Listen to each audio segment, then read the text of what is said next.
मारिजी वियल नौजवान पाकिस्तानी जो मड़बे ॾे आंदो पियो वञे। किर्गिस्तान में मुक़रर पाकिस्तानी सफ़ीर तनवीर ख़ासखेली चयो आहे त अञा ताईं 15 शागिर्द मुख़्तलिफ़ फननि ते फाथल आहिनि। सिंध असेम्बली में अॼु ॿिए ॾींहुं बि बजट तजवीज़ुनि ते बहस जारी रहंदो। उबावड़े वेझो कोश सोलंकी तकरार तां वधीक हिकु ॼणो मारिजी वियो, धुरिन में छिकटाण तेज़।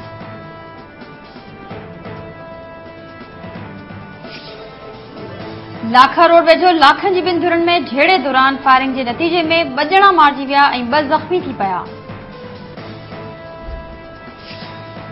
ऐं श्रीलंका में अॼु खां एशिया कप क्रिकेट शुरू थी रहियो आहे। पहिरीं मैच में श्रीलंका ऐं पाकिस्तान महारोट कईं।